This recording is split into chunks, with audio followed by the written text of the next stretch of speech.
दुरूद शरीफ पढ़ लें।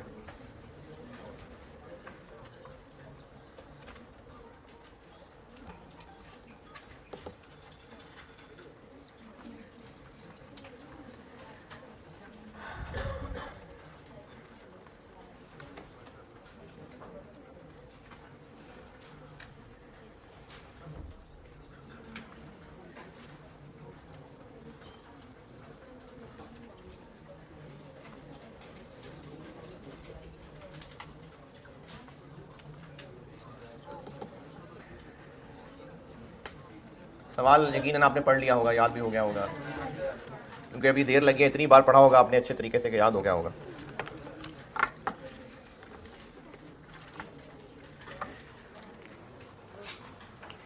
$40,000 फुटबॉल बनाते हैं एक महीने में और उसका एग्जिस्टिंग डाटा ऊपर वाले टेबल में दिया हुआ है।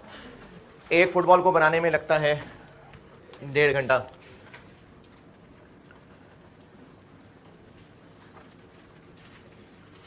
$40,000 इंटू 1.5 $60,000, जबकि नॉर्मल वर्किंग आवर्स 200 इंटू 250 $50,000 और 10,000 ओवर टाइम।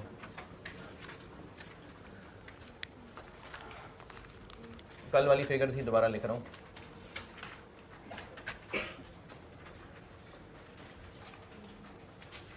डायरेक्ट लेबर और एफओएच दोनों क्यों कैलकुलेट करने हैं? क्योंकि मैनेजमेंट का प्लान था कि वो कॉस्ट ऑफ कन्वर्जन कम करना चाहते हैं। और ये सवाल डिसीजन मेकिंग का क्यों है? क्योंकि रिक्वायरमेंट ये है कि हमने डिसाइड करना है कि कौन सा बेहतर है। तो ये डिसीजन ही होता है जब चूज करना होता है, तो ये डिसीजन मेकिंग का सवाल है। लेकिन चूंकि सारी कैलकुलेशन लेबर के चैप्टर की है, इसलिए इस चैप्टर में रखा हुआ है इसको। अभी इस वक्त अगर किसी को ये मुश्किल आए कि ये कैसे पता इस सवाल को कैसे करना है, तो ये कोई बड़ी मुश्किल परेशानी की बात नहीं है, क्योंकि डिसीजन मेकिंग में इस चीज़ की बार बार प्रैक्टिस हो जाएगी। चलें, बहरहाल मैंने जो भी समझाया है कि इसमें हमने 3 कैलकुलेशंस को कंपेयर करना है। क्या ये बिल्कुल भी समझ नहीं आई बात? हमने 3 ऑप्शंस को कैलकुलेट करना है, बात आई है ना समझ? रिक्वायरमेंट पढ़ के तो बस ठीक है, हो गया सवाल डिसीजन मेकिंग का। इनमें हमने 3 कैलकुलेशंस करनी है और उन तीनों कैलकुलेशंस में कैलकुलेट क्या करना है, क्योंकि सवाल की रिक्वायरमेंट में ये तो नहीं बताया कि आप कैसे फैसला करेंगे कि सबसे सस्ता कौन सा है, मोस्ट इकोनॉमिकल। ये नहीं कहा कि कैसे फैसला करना है कौन सा सस्ता है, या लिखा है रिक्वायरमेंट में? नहीं, बस ये कहा है सस्ता कौन सा है। तो फिर क्या खर्चा कंपेयर करना है? एक तो ये कि सवाल में डाटा ही 2 खर्चों का है, डायरेक्ट लेबर और एफओएच। और दूसरी बात, ये जो दोनों ऑप्शन से ऊपर वाला पैराग्राफ है, इसमें लिखा हुआ है कि मैनेजमेंट चाह रही है कॉस्ट ऑफ कन्वर्जन को रिड्यूस करना। तो इससे भी हिंट मिल रहा है कि तीनों कैलकुलेशंस में हमने कन्वर्जन कॉस्ट कैलकुलेट करनी है। अगर सवाल में कहीं मटेरियल वगैरह भी होता और ये कन्वर्जन कॉस्ट का वर्ड ना लिखा होता, अगर सवाल में ये ना लिखा होता कि मैनेजमेंट कन्वर्जन कॉस्ट रिड्यूस करना चाह रही है और सवाल की रिक्वायरमेंट ऐसे ही होती कि बताएं सबसे सस्ती ऑप्शन कौन सी है, तो फिर हम क्या करते? फिर हम हर कैलकुलेशन में मटेरियल भी ले लेते। क्यों ले लेते मटेरियल? क्योंकि सवाल में होता। मकसद क्या है कि कौन सी ऑप्शन सबसे सस्ती है। तो सवाल में जो जो खर्चे हैं, सब खर्चों को हम कैलकुलेट कर लेते। इस सवाल में खर्चे हैं ही सिर्फ लेबर और एफओएच, इसलिए सिर्फ लेबर और एफओएच कर रहे हैं। अगर मटेरियल होता तो वो भी ले लेते, कोई सेलिंग एक्सपेंसेस होते वो भी ले लेते। बाकी तफसील तो हर डिसीजन मेकिंग में आएगी कि क्या सारे खर्चे कंसिडर करने हैं या इग्नोर करने हैं। लेकिन अभी फिलहाल हमें सवाल में दिए ही डाटा डायरेक्ट लेबर और एफओएच का है, इसलिए मैं हर ऑप्शन पे डायरेक्ट लेबर और एफओएच कैलकुलेट कर रहा हूं।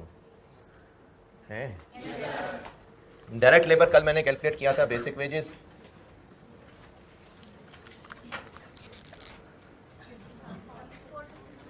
42 रुपए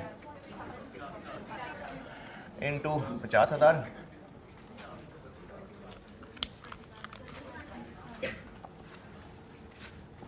और ओवर टाइम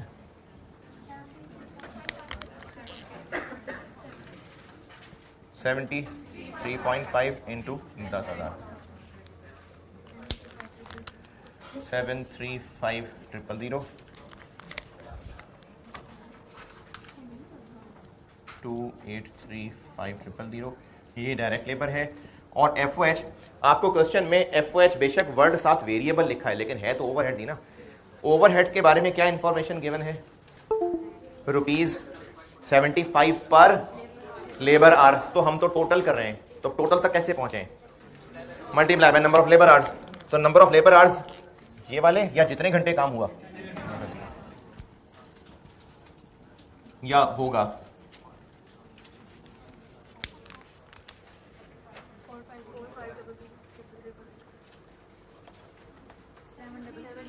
सेवन। ये अभी इस वक्त एग्जिस्टिंग सिचुएशन है। सवाल की वर्डिंग पर के पहले टेबल को देख के इन कैलकुलेशंस में कोई भी परेशानी तकलीफ है तो बताइए। कोई नहीं है। गर्मी लग रही है? वो चल रहा है?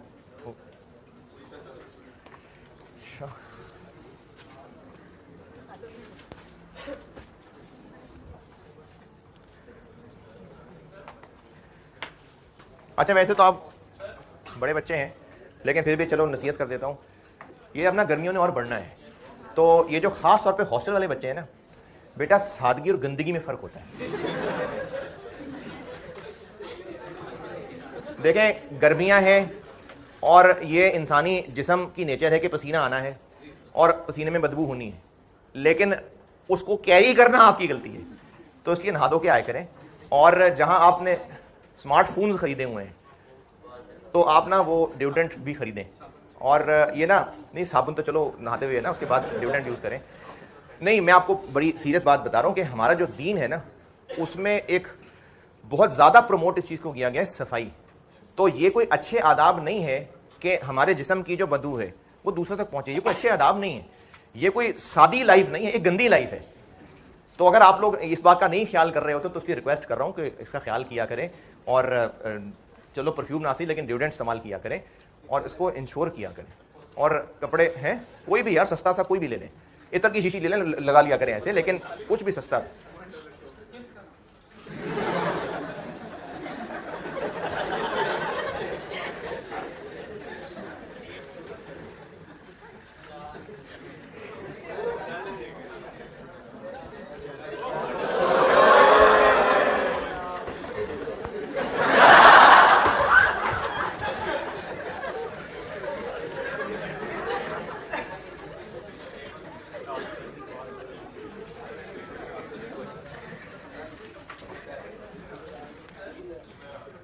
जी जी बोले।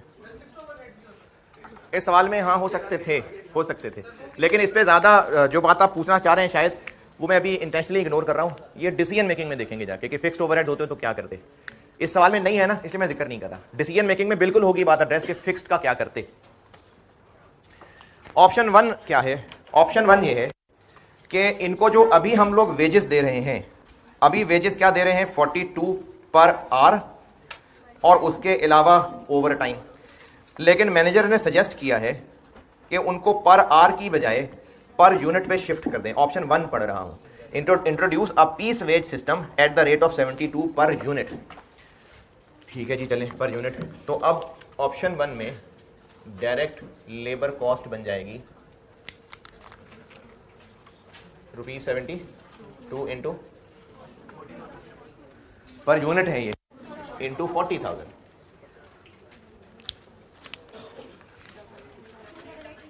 जी 2880,000।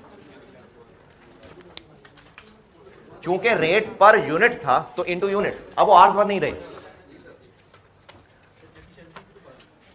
अभी चल रहा है सवाल, अभी चल रहा है। It is expected to improve the current production efficiency from 65% to 78%। इसका क्या काम है? तो क्या वो 40 से ज्यादा बना देगा? कम टाइम में बना देगा, क्योंकि फुटबॉल तो 40,000 ही बनाने हैं। रिक्वायरमेंट में भी वो यही पूछ रहा है कि मंथली 40,000 फुटबॉल बनाने का बताएं क्या खर्चा होगा। तो फुटबॉल तो 40 ही बनाने, तो कम टाइम में बना देगा। अब तो क्या, हमने तो पर यूनिट किया है कहीं बोनस? कहाँ है ओवर टाइम भाई? ओवर टाइम तो टाइम रेट सिस्टम में होता है, ये तो 72 पर यूनिट है। ओवर टाइम तो तब होता है जब रेट पर आर हुआ करता है, अब तो नहीं है पर आर।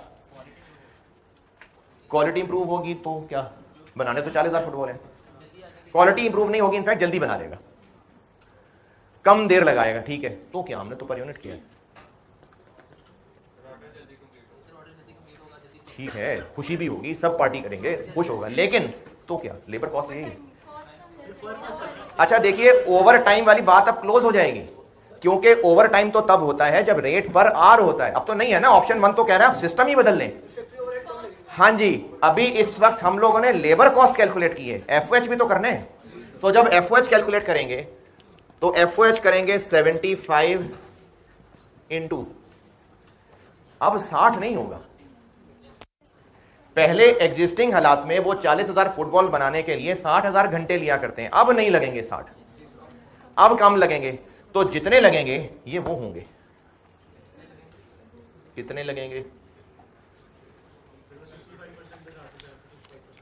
अभी इसी बात को करता हूं। अभी बात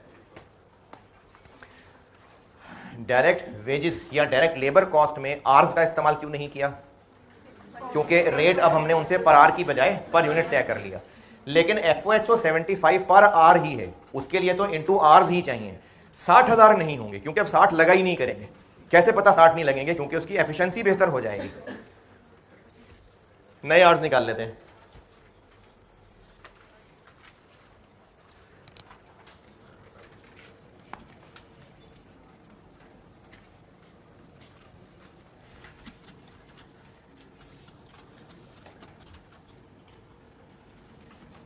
अच्छा, पहले आप लोग ट्राई जरूर करें, बताएं नए आर्ट्स। चलें बाकी भी सारे ट्राई कर लें।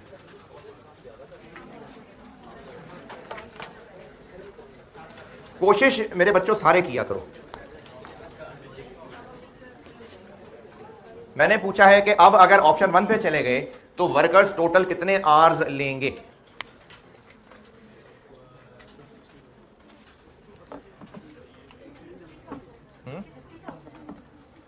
चलें देखते हैं।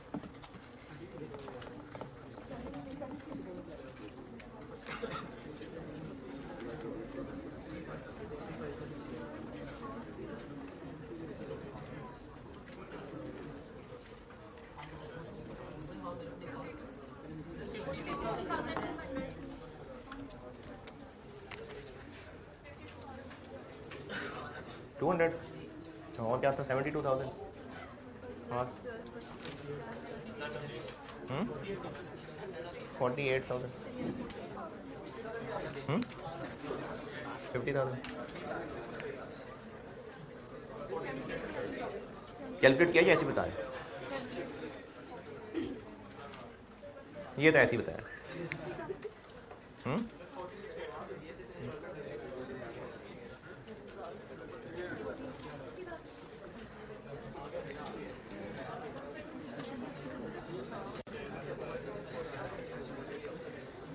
अभी इस वक्त सही जवाब आप तक पहुंचाने से ज्यादा जरूरी है कि आप कोशिश करें।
चलें ठीक है, ट्राइड।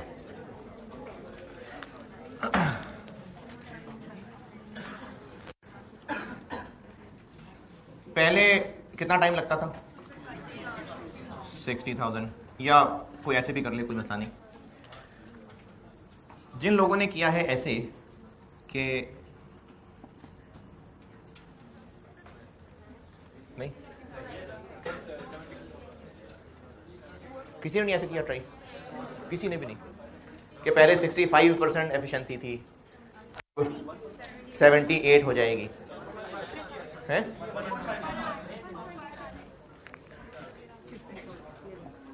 नहीं, ऐसे नहीं किया। अच्छा चलो,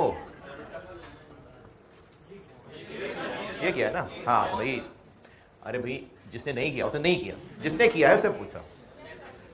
तो ऐसे किया है किसी ने ना? अच्छा, जिन्होंने ये किया है अभी उन्हीं से बात हो रही है, बाकी जिनको समझ आ जाए ठीक है, नहीं तो कोई मसला नहीं, इग्नोर कर देना। जिन्होंने ये किया है ना, उन्होंने इनफैक्ट ये सोचा होगा कि ये जो 60,000 घंटे है ये 65 था तो 78 क्या होगा, ऐसे किया है।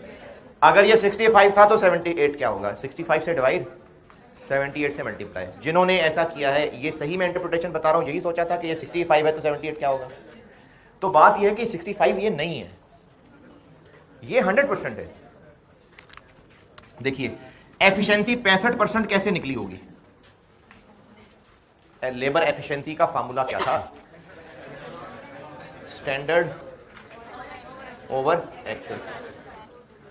65% का मतलब था कि ये 100 है तो वो 65 है, 65%।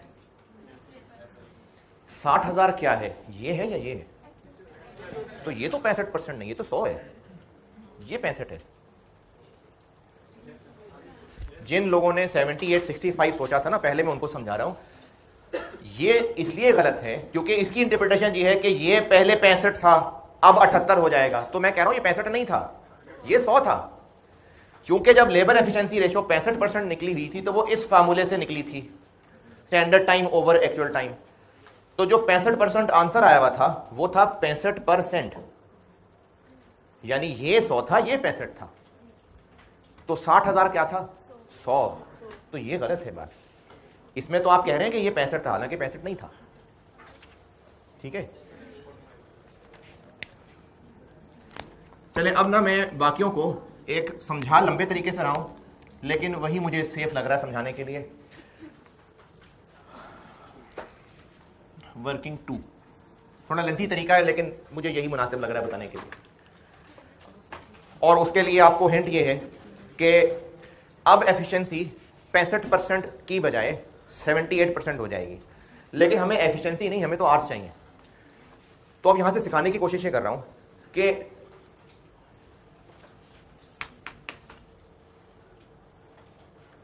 अच्छा, एक मिसाल आई है ज़हन में, हो सकता है शायद मैं पॉइंट कन्वे कर दूं, नहीं तो इग्नोर कर देना। अगर ये नहीं पता कि इतने रुपए में कितने पाउंड स्टर्लिंग मिलेंगे, अगर ये नहीं पता चल रहा, लेकिन ये पता चल रहा है कि इतने रुपए में इतने डॉलर मिलेंगे और इतने डॉलर में इतने पाउंड स्टर्लिंग मिलेंगे, तो हम कुछ कैलकुलेशन करके पहुंच सकते हैं कि नहीं? हाँ, नहीं, तो हमें ना चाहिए यहां पर आर्स, लेकिन इंफॉर्मेशन क्या गिवन है? अब हमें इंफॉर्मेशन एफिशिएंसी के फार्मूले की गिवन है। अब हमें इस फार्मूले में ही कुछ खेलना है, किसी तरह हम एक्चुअल निकालने की कोशिश करते हैं। हिंट क्या मिला कि हमें कुछ करनी जोर आजमाई एफिशिएंसी के फार्मूले से। हमें चाहिए नए आर्स। ये तो पता है कि नए आर्स 60 नहीं होंगे, कैसे पता? क्योंकि एफिशिएंसी बेहतर हो जाएगी।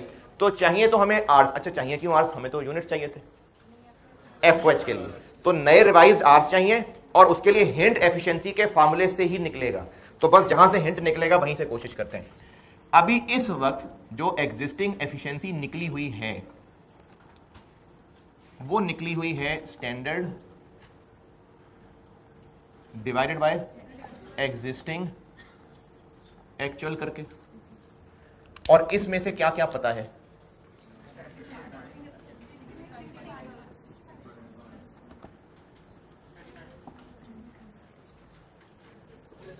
ये नहीं पता, ये तो नहीं पता सवाल में कि एक यूनिट बनाने के लिए स्टैंडर्ड टाइम क्या है, ये तो नहीं दिया हुआ सवाल में। ये पता है कि दिस डिवाइडेड बाय दिस 65% है, और हमें ये पता है कि एक्चुअल 1.5 होता है। इसमें से हमें ये नहीं पता। ये दोनों फिगर्स पता है ना, ये 60.65 ठीक लिखा मैंने, या 65 लिखूं? तो ठीक है 0.65 65%, और इस तरह निकला होगा ये। तो इनमें से ये पता है हमें, ये नहीं पता कितना होगा। 0.9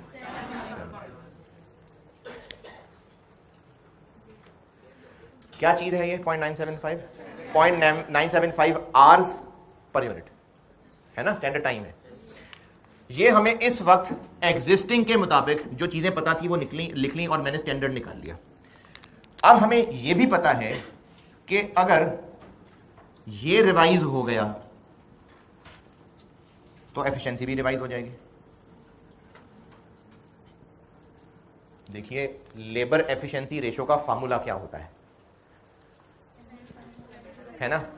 तो वो 65 से अगर 78 जा रही है तो इसमें से क्या चीज चेंज होगी तो वो 78 तक पहुंच जाएगी। ये या स्टैंडर्ड, क्या स्टैंडर्ड बदलने वाला है? उनकी परफॉर्मेंस चेंज हो रही है ना, तो ये चेंज हो जाएगा। यार बहुत मुश्किल बात कर रहा हूं मैं, लिख के दोबारा बताता हूं। अभी इस वक्त 65% जो निकला हुआ है वो इस फार्मूले से निकला हुआ है। हमें स्टैंडर्ड सवाल में नहीं पता था, लेकिन ये पता था कि ये जो भी है आंसर 65% है। अभी इस वक्त नहीं पता था तो मिसिंग फाइंड कर लिया। अभी इस वक्त 1.5 घंटा लगाता है तो एफिशिएंसी 65% है। वर्कर एक्चुअली 1.5 घंटा लगा रहा है तो एफिशिएंसी 65% है। क्यों हो जाएगी अब 65 से इंप्रूव होकर 78? वो 1.5 घंटे से कम टाइम लगाएगा इसलिए हो जाएगी, या हम स्टैंडर्ड चेंज कर दें? सवाल में कहीं स्टैंडर्ड चेंज करने लगे हम? नहीं, वो अब टाइम कम लगाएगा तो इस फार्मूले में से क्या बदल जाएगा? ये डिनोमिनेटर बदल जाएगा। तो अगर ये बदलेगा तो ही फिर ये आंसर चेंज होने वाला है। अब इनमें से क्या क्या पता है? ये क्या है, ये क्या है?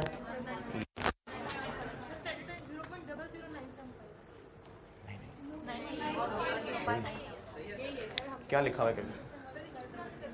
नहीं लिखा क्या, मुझे नजर नहीं आ रहा ना, बता दो मेरे बच्चे। ऊपर क्या लिखा है वो बताओ। आपने कैलकुलेशन में क्या लिखा है वो बताओ।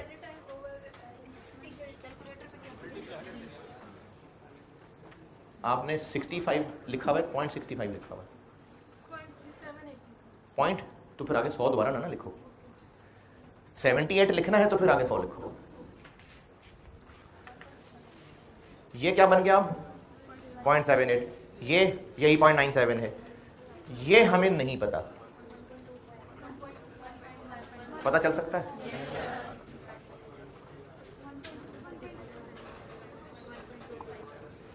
वन पॉइंट, यानी वो जो वर्कर्स पहले 1.5 घंटा लेते थे एक यूनिट बनाने में, अब वो 1.25 लिया करेंगे। ये रास्ता क्यों चुना? क्योंकि आपको रास्ता दिखाई ही नहीं था, सवाल वाले ने लिंक ही ये बताया था। तो चूंकि उसने लिंक बताया ही एफिशिएंसी का है, इसलिए हमें इसी रास्ते में आके तलाश करनी है, इसलिए इस तरीके से चलना पड़ा। और इसी में नीचे एक लाइन और, नीचे जगह नहीं, यहां लिख रहा हूं टोटल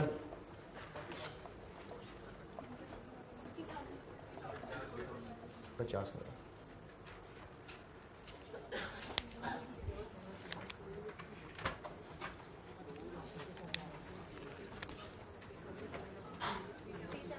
$37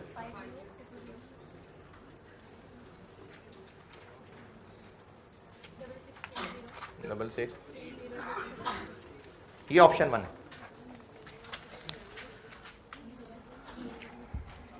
जी।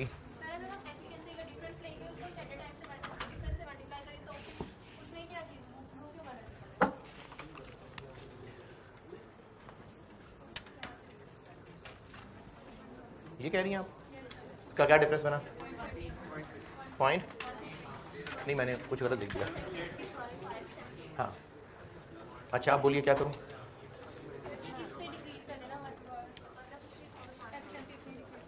यानी आप 1.5 को ये कह रही हैं? हाँ 60,000 है, ये 60,000 ही है ना। ये कहाँ है? क्या आंसर आ रहा है इसका?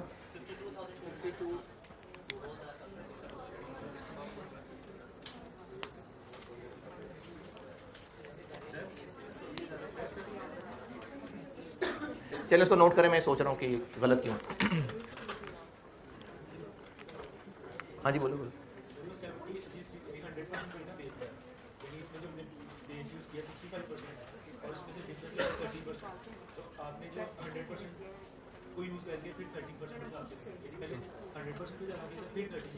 हाँ ठीक है, देखें ये जो अच्छा जिनको ये 13 वाली बात ही समझ नहीं आई, ये बात भी उनसे नहीं है।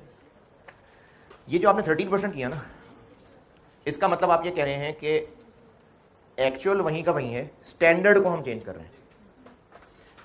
अगर आप 0.65 से 0.78 का डिफरेंस 13% ले रहे हैं, तो आप ये कह रहे हैं कि जिसका ये 65% था उसी का 13% कम कर दें। हालांकि वो तो चेंज खुद होने लगा है, जबकि हम उसको अगर 100 ही रहने देंगे तो हम कह रहे हैं वो 1.5 वहीं का वहीं रह रहा है, हालांकि वो चेंज हो रहा है। तो इसलिए ये वाला आंसर गलत आ रहा है।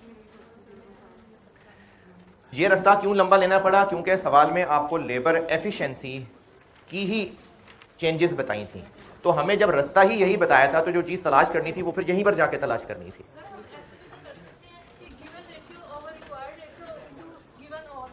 बताइए क्या वैल्यूज पुट करूं?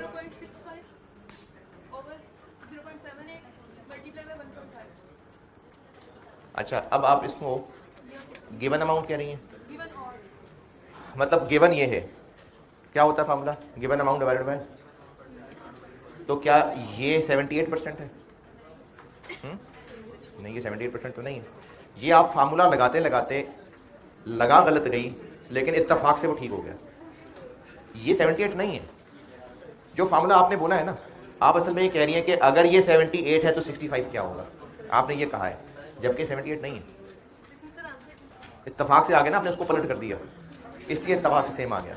लेकिन आपके ये फार्मूले लगाने का, अच्छा ये जो मैं इस वक्त ये जो 3-4 बच्चों ने कुछ सवाल कहे, ऐसे भी हो सकता है मैं डिस्कस कर रहा हूं, तो ये कोई टाइम जाया नहीं कर रहा। देखिए कॉस्ट में ना कॉन्सेप्ट्स ऐसे ही बेहतर होते हैं, जिसके ध्यान में जो भी अल्टरनेटिव आए मुझसे पूछा करें, आपका दिमाग चले, आप अल्टरनेटिव सोचें।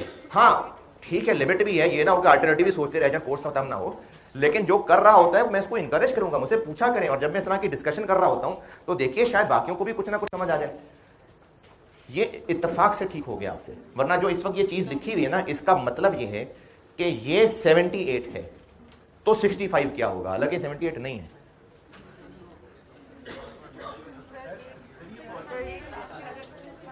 बस ये आखिरी वैरायटी में, आगे भी चल रहा है। जी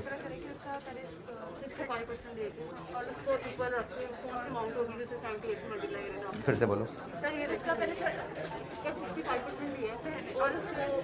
किसका 65 लिया? 60,000 का आपने क्या किया? 40,000 तो फुटबॉल है। हाँ आपने पहले, बिल्कुल ठीक है, वो स्टैंडर्ड आ गया।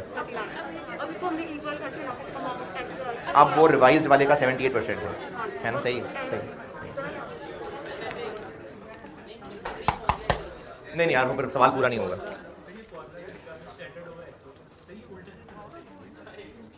नहीं, आप कह रहे हैं फार्मूला ही गलत। भाई ये तो बुजुर्गों का बनाया हुआ फार्मूला है। मकसद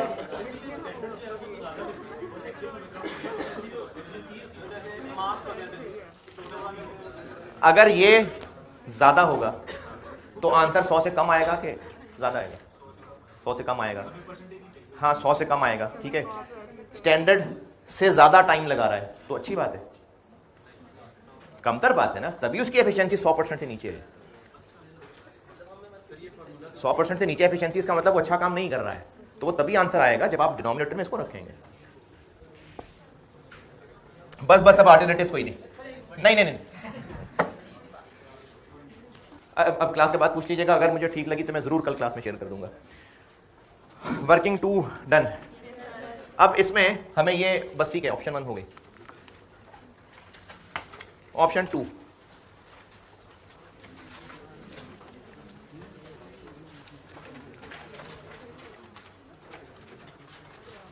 नोट करें, मैं मिटाऊंगा।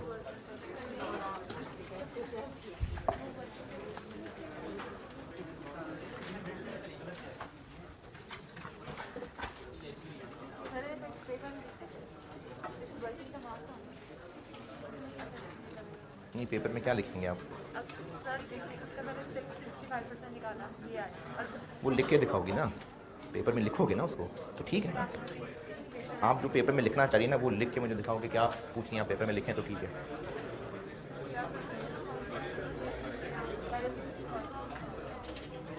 ठीक है, नोटेड।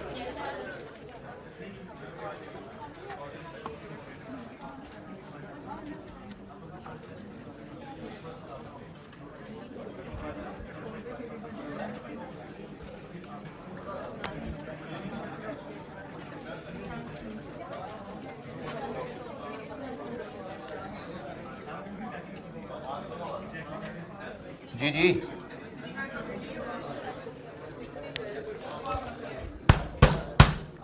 हाँ जी,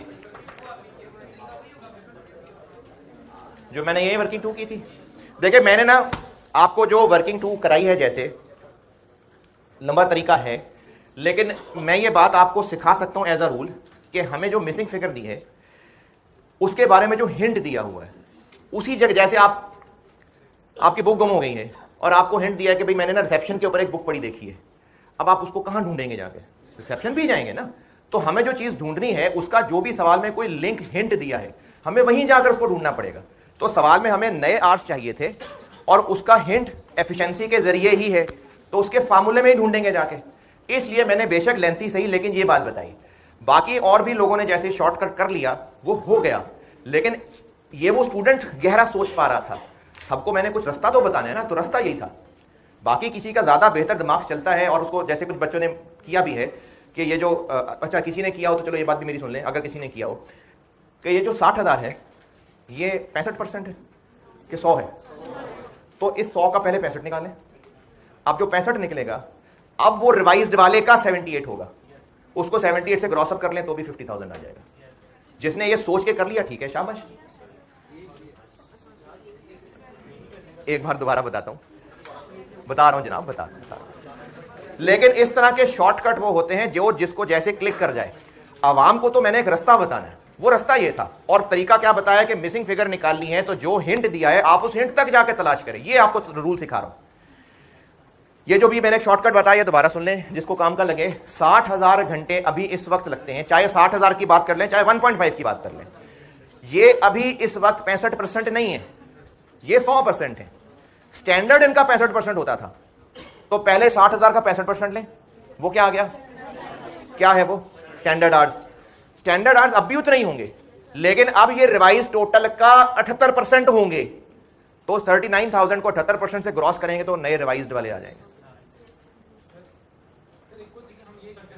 यार एक और तरीका नहीं ना, नहीं, एक और तरीका नहीं, क्लास की बात बताना। ऑप्शन 2 क्या है? ऑप्शन 2 की वर्डिंग थोड़ी सी अजीब है। मैंने ना इस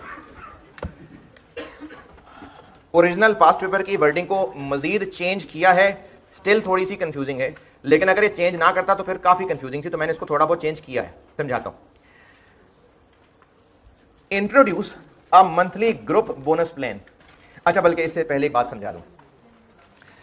अगर एक कॉलेज ने एक क्लासरूम और कंस्ट्रक्ट करना है और उसके लिए सामान खरीदना है, मजदूर लाने हैं, और उन मजदूरों के लिए कोई इंचार्ज ठेकेदार लाना है, उस ठेकेदार से पूछें कितने दिन का काम है, वो कहेगा जी 25 दिन का काम है और मेरी पूरी टीम की रोजाना की दिहाड़ियां 10,000 होंगी।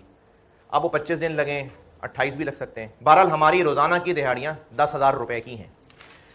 कॉलेज वाले उनसे कह सकते हैं कि तुम ऐसा करो, 2.5 लाख रुपए लो और बस काम पूरा कर दो। अब ये 2.5 लाख कैसे कैलकुलेट हुआ? 10,000 दिहाड़ी इंटू 25 दिन, तो 25 दिन का काम, पैसे 2.5 लाख। अब चाहे तुम 15 दिन में कर लो, चाहे 225 दिन लगा दो, क्या ठेका तय कर लिया? 2.5 लाख रुपए। ये कैलकुलेट कैसे किया? 10,000 इंटू 25 दिन, यानी पूरी काम की प्राइस तय करते हुए बेस 25 दिन को बना लिया। लेकिन ये प्राइस तय करने के लिए था, क्या लाजमी है वो 25 दिन लगाएगा? नहीं, बस हमने 25 दिन को कैलकुलेट करके एक टोटल अमाउंट निकाली और बस उसका ठेका कर लिया। चाहे वो 25 से ज्यादा दिन लगाए फिर भी 2.5 लाख देंगे, और अगर 25 से कम लगाएगा तो भी 2.5 लाख ही देंगे।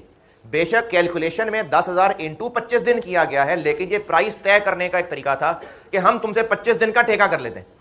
अब उसके अलावा जितने दिन लगाने हैं वो तुम्हारा मसला है, जल्दी कर लोगे तो चले जाओ, फिर भी हम देंगे 25 दिन के यानी 2.5 लाख रुपए। Introduce a monthly group bonus plan with a wage rate of 48 per hour for total output, यानी 40,000 फुटबॉल बनाने के पैसे देंगे उनको 48 रुपए पर आवर। लेकिन बात अभी आगे चल रही है, calculated on the basis of standard 1.4 hours per unit of product, यानी हम जो उनसे रेट तय करने लगे हैं उनको ये कह रहे हैं कि 40,000 फुटबॉल इतने घंटे के हिसाब से टोटल कितने घंटों में बन जाने चाहिए, तो हम तुम्हें 56,000 घंटों का 48 रुपए पे करेंगे। क्या वो वाकई 56,000 घंटों में ही काम लाजमी कर लेंगे? नहीं, मर्जी उनकी, चाहे देर करें चाहे जल्दी करें। हमने उनसे पैसे ये एग्री किए हैं। नींद आ रही है ना? मैंने कहा नींद आ रही। ऑप्शन 2 की अंग्रेजी पढ़ के ये वाली बात समझ नहीं आई तो बताएं, मैं दोबारा समझाता हूं, दोबारा समझा देता हूं।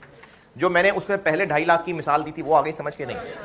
25 दिन इंटू 10,000 रुपए पर डे, सिर्फ इसलिए 25 दिन लिए कि एक बार बस अमाउंट टोटल कैलकुलेट कर ले। उसके बाद उस ठेकेदार से कॉन्ट्रैक्ट कर लिया कि तुमने ये काम 2.5 लाख में पूरा करके देना है। ज्यादा दिन लगा दोगे तो भी मिलने 2.5 लाख ही। Introduce a monthly group bonus plan. अच्छा, वर्ड बेशक यहां पर बोनस आ रहा है, लेकिन इसके बाद जो अगला सेंटेंस है, no other payment will be made, तो उसका मतलब है कि बस सिर्फ टोटल पेमेंट यही होनी है। बोनस का वर्ड इसलिए बोला गया कि पहले हम क्या पैसे दिया करते थे उनको, अभी एग्जिस्टिंग 42 पर आवर दिया करते थे, अब हमने इसको 48 कर दिया है, तो उसमें हो गया है बोनस इंपैक्ट ऑलरेडी शामिल, इसलिए वर्ड बोनस आ रहा है?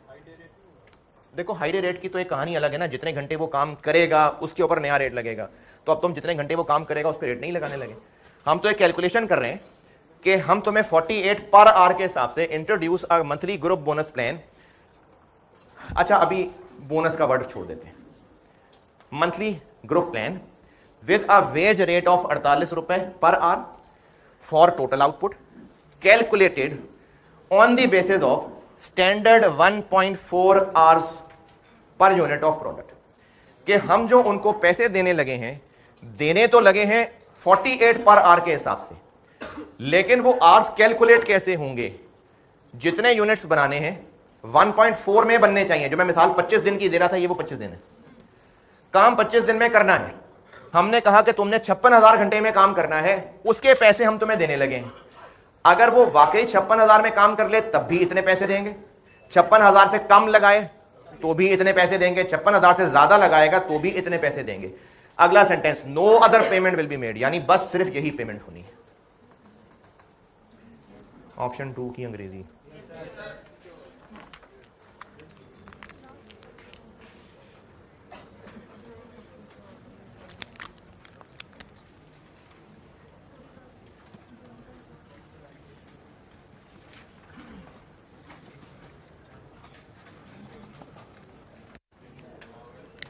जी कितना?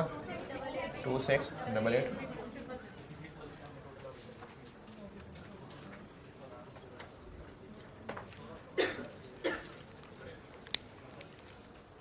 अच्छा, अब वो जो बोनस का वर्ड इग्नोर किया था, अब आते हैं। बोनस के वर्ड से लग रहा है कि शायद ये तो बेसिक वेजेस हैं, कोई और बोनस भी देना होगा, तो उसके अगले सेंटेंस में लिखा है no other payment will be made. तो इसलिए इसको बोनस इसलिए नहीं कहा था कि बेसिक वेजेस अलग होंगी फिर टाइम सेव अलग निकलेगा। इसको बोनस का वर्ड इसलिए यूज किया था कि हमने रेट ही बढ़ा के उससे पैसे तय कर लिए, तो उसमें ऑलरेडी इंसेंटिव इंक्लूड हो गया, इसलिए वर्ड बोनस था। वरना होनी पेमेंट बस ये 1 लाइनर ही है। हाई डे रेट तब होता है कि एक रेट बस नया तय हो जाए, मल्टीप्लाई वो कितने आवर्स से होता है, जितने वो काम करेगा। तो अब तो हम ऐसा नहीं करने लगे कि जितने आवर्स वो काम करेगा, क्या पता वो 40,000 घंटों में काम खत्म कर दे।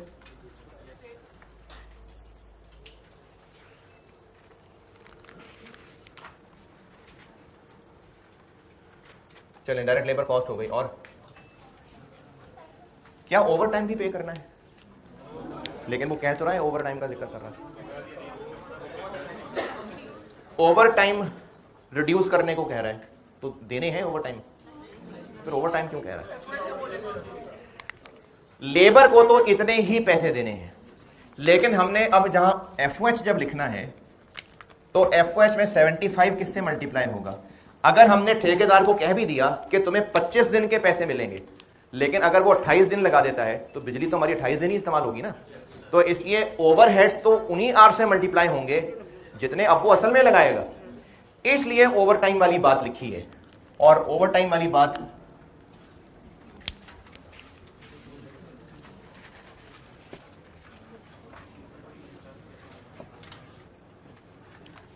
पहले ओवर टाइम अभी कितना लगा करता है, लेकिन ये कम हो जाएगा बाय 40% के 240 बाय 60%, यानी ये इतना रह जाएगा। बाय 60 लिखा है तो 40 रह जाएगा ना, रह 40 जाएगा। तो क्या हम छुट्टी का टाइम भी चेंज कर देंगे? तो ये 50 है, ये 4 है, तो इसका मतलब है वो टोटल ये काम 54,000 घंटों में करेंगे।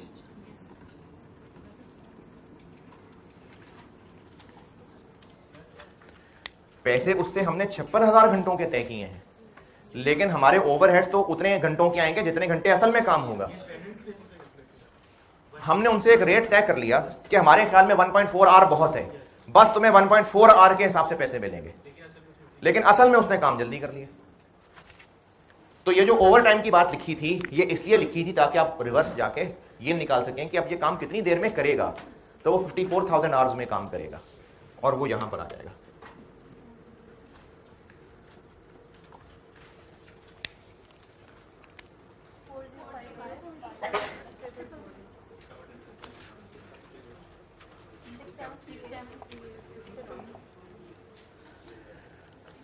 और अब इन तीनों कैलकुलेशंस को सॉल्व करने के बाद सॉल्यूशन का हिस्सा है कि हम एक कंक्लूजन लिखेंगे और कंक्लूजन में नसीहत करेंगे।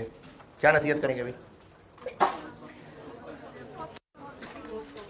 हम तीनों को कंपेयर कर लें तो सबसे सस्ता क्या आ रहा है, तो हम कंक्लूजन में ये लिखेंगे कि चूंकि मोस्ट इकोनॉमिकल ऑप्शन 1 है, इसलिए मैनेजमेंट को इसको फॉलो करना चाहिए।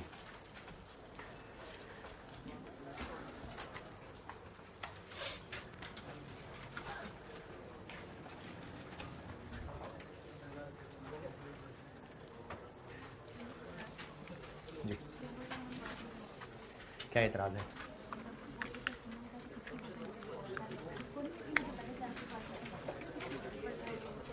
नहीं, वो एफिशिएंसी थी।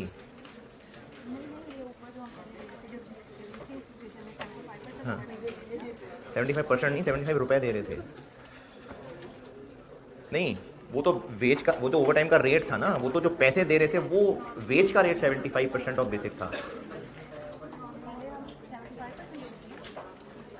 ओवर टाइम में 73.5 रुपए पर आवर दे रहे थे। ओवर टाइम कितना कैलकुलेट किया था? ब्रैकेट में देखो क्या लिखा है। एग्जिस्टिंग में सोल्यूशन देखना बेटा, अपना सोल्यूशन देखो जो रजिस्टर पे किया है। मैं आपको बता रहा हूँ ना, अपना सोल्यूशन देखो ना। एग्जिस्टिंग में ओवर टाइम कैसे किया है कैलकुलेट?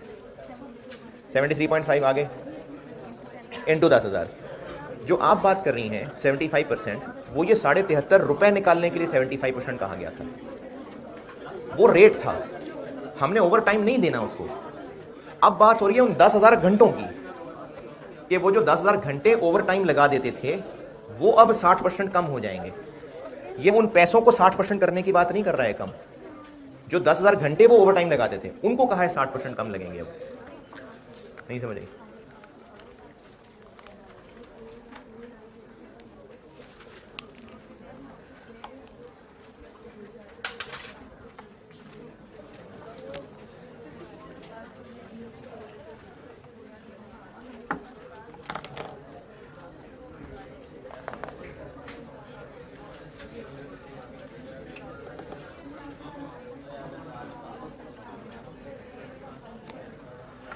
क्वेश्चन 4 किया है या नहीं किया है?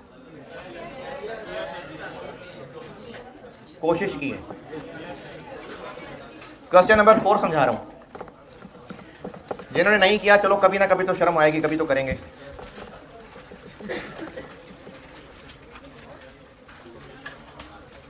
अच्छा, आपका होमवर्क, पहले तो ये सवाल आप खुद करें और इसके बाद एक सवाल कर दें, क्वेश्चन नंबर 9, उसमें इसी तरह से ये एफिशिएंसी चेंज हो रही थी। क्वेश्चन नंबर 9, जेड लिमिटेड, मेरे नोट्स में क्वेश्चन नंबर 9 जी लिमिटेड, ये होमवर्क है। ये भी उसी तरह से डिसीजन टाइप सवाल है लेकिन है लेबर में ही। क्वेश्चन 9 होमवर्क, इसकी डबल एंट्रीज थोड़ी सी रह गई हैं लेकिन वो अभी आपका दिमाग बस हो चुकी है, तो मैं कल एंट्रीज बता के कल मैं इंशाल्लाह प्रोसेस कॉस्टिंग शुरू करूंगा। Process costing. Question number 4, 3 components बनाता है बिजनेस। क्वेश्चन 4 कर रहा हूं डिस्कस, होमवर्क किया है जिन्होंने उनसे बात हो रही है।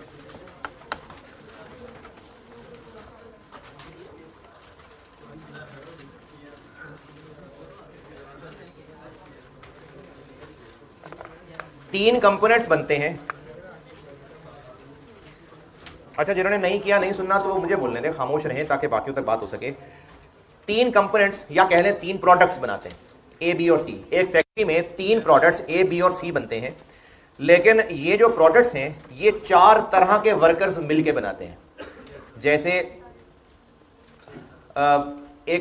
वैसे मिसाल दे रहा हूं कि मिस्त्री होगा जो ये सीमेंट वगैरह सब लगाएगा, फिर उसकी सपोर्ट के लिए मजदूर होंगे जो ईंटें उसको सही जगह रख कर देंगे, फिर उसकी और बिल्कुल लो सपोर्ट के लिए वो मजदूर होगा जो टेक्निकली कुछ नहीं करता होगा, बस सिर्फ ईंटें उठा के वजन उठा के लाता होगा। तो ये मुख्तलिफ लेवल ऑफ लेबर होंगे।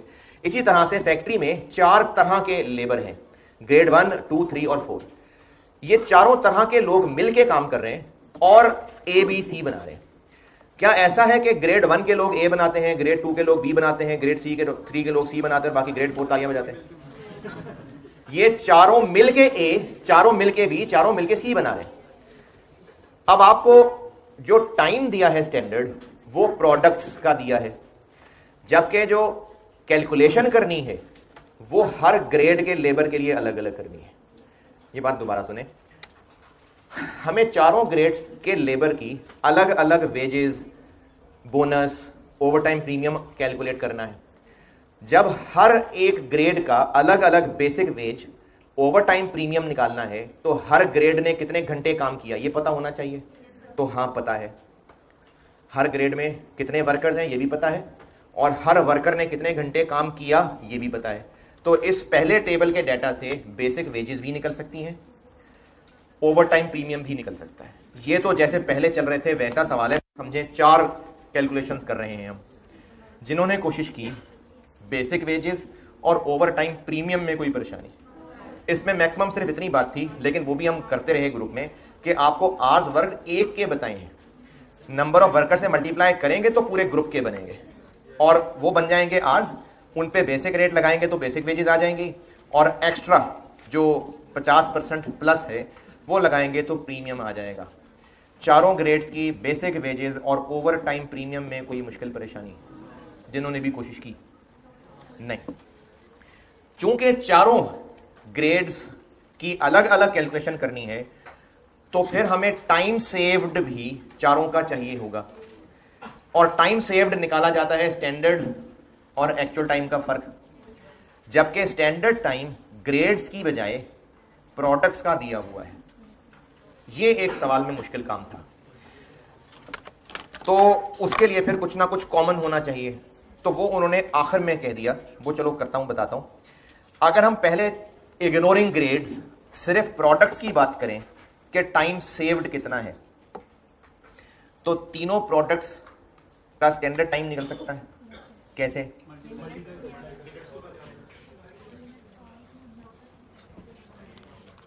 ए के कितने यूनिट्स बने, एक पे कितना टाइम लगना चाहिए, 30 यानी इतने आवर्स या 0.5 कह लें, कितने आवर्स हैं? कंपोनेंट बी के कितने यूनिट्स बने? 9। स्टैंडर्ड टाइम क्या है? 50। ये क्या किया मैंने, मिनट्स से ना आवर्स बनाया। सी 4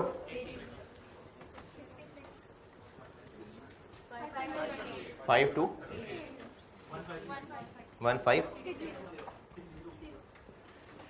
इतने टोटल घंटे इन सब के लिए मिला के। अच्छा, सबको क्यों मिलाया जा रहा है? क्योंकि वर्कर्स ने ये तीनों मिल के ही बनाए, इसलिए ये आ गए टोटल स्टैंडर्ड आवर्स।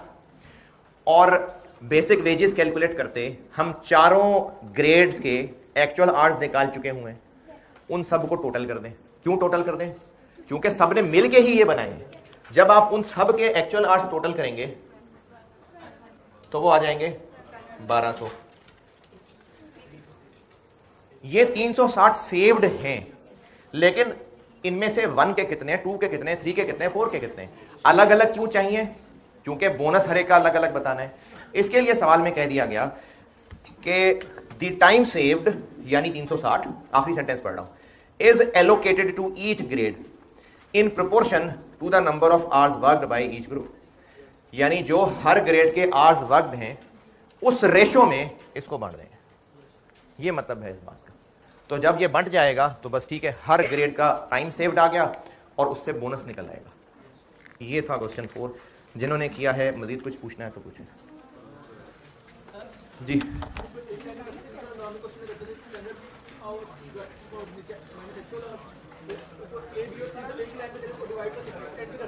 हाँ ठीक है, कोई मसला नहीं, कर लें।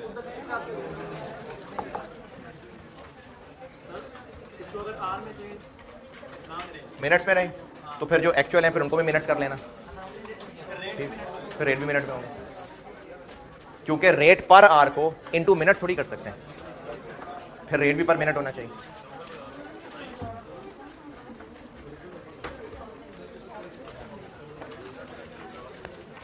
अच्छा, वो परसों एक सवाल पूछा था एक स्टूडेंट ने, और वो सवाल बड़ा ज़रूरी था और अभी भी टाइम थोड़ा ही है, इसलिए वो एक क्लास में बात पूरी नहीं होगी, लेकिन मैं थोड़ा थोड़ा कर रहा हूँ। सवाल ये पूछा था कि एक बहुत ही काबिल स्टूडेंट है जी, क्या हो गया, एक बहुत ही काबिल स्टूडेंट जिसको टॉप फर्म में इंडक्शन होनी चाहिए थी, उसकी इंडक्शन नहीं हुई, उसकी जगह एक सिफारशी आ गया जो डिज़र्व भी नहीं करता था और उसकी इंडक्शन हो गई। तो इसमें उस काबिल बच्चे की बेहतरी कैसे हुई?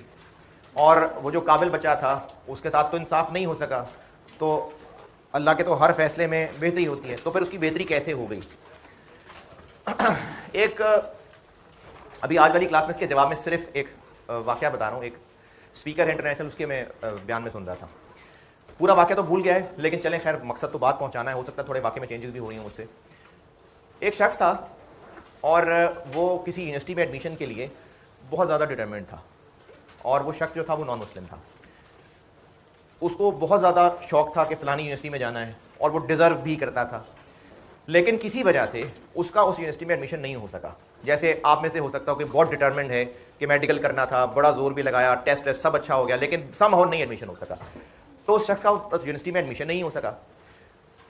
बहुत मायूस हुआ, और जिन भी अल्फाज में चलो अपना जो भी रब मानता होगा उसके साथ उसने जो भी गिला किया होगा, लेकिन असल रब तो अल्लाह था। और उसके वहाँ एडमिशन ना होने में हम ये देखते हैं कि बेहतरी कैसे हुई। उसका वहाँ एडमिशन नहीं हो सका और वो डिज़र्व भी करता था, और उसका पूरा दुनिया का कैरियर शायद उस ही डिग्री से लिंक था, लेकिन उसका वहाँ एडमिशन नहीं हुआ। डिसार्ट होकर किसी और जगह चला गया, वहाँ पर कोर्स में एडमिशन ले लिया, बहुत मायूस कि मेरी ज़िंदगी अब बेकार है, और बज़ाहिर शायद वाकई बेकार ही हो जाती। लेकिन अब उस नई यूनिवर्सिटी में उसका ताल्लुक़ कुछ मुसलमान स्टूडेंट से बना, उनके साथ उठता बैठता रहा, दोस्ती बढ़ी, करते करते उनसे मुतासिर होकर वो मुसलमान हो गया। अब अगर हमारा आखिरत पे ईमान है, अगर, तो वो अच्छा रह गया उस यूनिवर्सिटी को मिस करके, या बुरा रह गया? क्योंकि हमारा आखिरत पे ईमान है तो उसने चूंकि, अच्छा मैंने कल, हाँ नहीं इस क्लास में नहीं, दूसरी क्लास में बात की थी, जो शिर्क पे मरेगा ना, शिर्क पे, वो कभी जन्नत में नहीं जा सकता। ये अल्लाह का वादा है, वो कभी जन्नत में नहीं जा सकता। अब कोई कहे कि भाई उसने इतनी नेकियां की थी बेचारे ने, उसका क्या कसूर? तो आप ना 10 किताबें रटा लगा के ख़त्म कर लें, लेकिन जब तक आप ICAT से रजिस्ट्रेशन नहीं ना कराएंगे आप एग्जाम में नहीं बैठ सकते। तो जो बंदा शिर्क कर रहा है एक्चुअली वो जन्नत की रजिस्ट्रेशन ही नहीं करा रहा, तो वो दुनिया में जितना मर्जी अच्छा कर जाए, जब वो रजिस्ट्रेशन ही नहीं करा रहा तो वो जन्नत में नहीं जा सकता। तो हमारा ईमान चूंकि आखिरत पे है, तो बेहतर हुआ या ना हुआ इसको हम दुनिया के पैराए पे नहीं तोलेंगे, हम उसको आखिरत के पैराए में तोलेंगे। तो अगर उसकी वो पहली यूनिवर्सिटी मिस हो गई, अगर सिर्फ जो शख्स दुनिया पे ईमान रखता होगा और वो ये इग्नोर करता होगा भाई आखिरत तो होगी नहीं, बस मर जाएंगे तो मिट्टी हो जाएंगी, बात खत्म, तो उसकी नज़र में तो हाँ वाकई ज्यादती हो गई बेचारे के साथ। लेकिन बिगर पिक्चर उसके साथ बहुत बेहतर हो गया क्योंकि उसकी आखिरत बन गई। तो हमारा ईमान जब तक आखिरत पे नहीं होगा ना, हम दुनिया की ही चीज़ों को इंसाफ के तौर पे देखेंगे और हम सोचेंगे कि शायद बेचारे के साथ ज्यादती हो गई, इंसाफ क्यों नहीं मिल सका। तो भाई अल्लाह ने दुनिया में इंसाफ का वादा रखा ही नहीं है, अल्लाह ने तो करना ही नहीं है दुनिया में इंसाफ। अल्लाह तो रोज़े जज़ा के मालिक हैं, अच्छा दुनिया के भी मालिक हैं, लेकिन Allah is letting us ruin everything, Allah is letting us, क्योंकि उसके बाद फिर अल्लाह ने हिसाब करना है। तो दुनिया में जिनको नाइंसाफियाँ होती नजर आ रही हैं और वो उस पर मायूस हैं कि ये तो हमारे साथ नाइंसाफी हो गई, इसमें अल्लाह की बेटी कैसे हो सकती थी, तो अल्लाह ने तो दुनिया में करना ही नहीं है इंसाफ, अल्लाह ने दुनिया रखी ही नहीं है इंसाफ के लिए।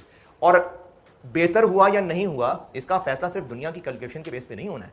हो सकता है कोई शख्स फकीरी में जिंदगी गुजार के चला जाए। साहबा में भी ना लेवल थे, साहबा में भी दर्जात थे। किसी भी मसलक से पार होके हज़रत अली रज़ियल्लाहु ताला अन्हु का बहुत ऊंचा मुकाम है, जिस मर्जी मसलक से आपके ताल्लुक है उनका बहुत ऊंचा मुकाम है। सारी ज़िंदगी उनका जो शुमार है, चलो सारी ज़िंदगी नहीं कहता, मेजॉरिटी उनका शुमार उन साहबा में है जो मुफलिसी, भूख, फ़क्र में गुजारा है। तो अगर कोई दुनिया के लिहाज से देखे तो वो तो नहीं हुए अमीर। चलो हज़रत मोहम्मद सल्लल्लाहु अलैहि वसल्लम की मिसाल ले लेते हैं। शादी का कुछ फेज़ है, पहली शादी का, जो बहुत अच्छे पैसों में गुजरा है, या चलो बेहतर हालात हो गए होंगे जब मदीना में जंगें जीतनी शुरू हो गई थी। इवन देन फाकों में गुजरी है ज़िंदगी।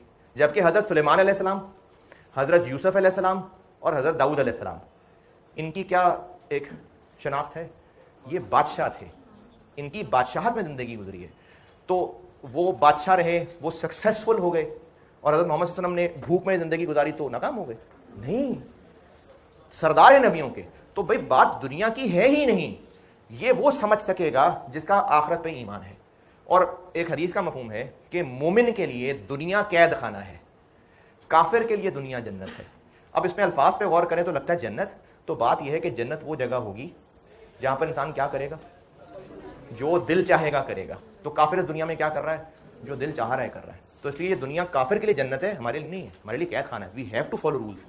कल इंशाल्लाह बात करेंगे।